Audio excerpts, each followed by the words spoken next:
Hey, so right now some of you are sitting here and you are on the wobble chairs wondering, why do I do this? I feel like I'm practicing for the hula hoop competition.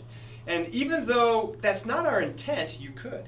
But the reason why we do this is actually to increase the neuromuscular connectivity between the brain and the lumbar spine so that when we adjust you, there is a better response to the adjustment. Now, in addition to that, as we are stretching and loosening up tissues, we're actually going to find that there are some tense spots. So as you are twisting, turning, you probably feel certain positions that are more difficult or harder to do than other positions. And one of the reasons is because when you sit, we move from a normal position of the lumbar spine, tailbone L5, 4, 3, 2, and 1, and this is a pretty near normal position. I would actually say that we would prefer a slightly more forward, deeper curve than what we see right here.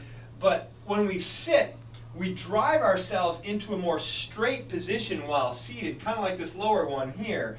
And so what happens is as we move over time from this normal position here and we start to break down that curvature, the straighter we get, the more axial compression problems we have. In other words, the loading of your trunk straight down causes problems, and that leads to degeneration, bone spurs, thinning of discs. We can actually start to press and squish the disc at the back edge of it, which can cause the disc to protrude backwards into the space where the spinal cord and nerves are. And eventually that degeneration will catch up with us and we get a really thin disc. Now, the big table behind or to the left of you is a decompression table that we use when this gets bad.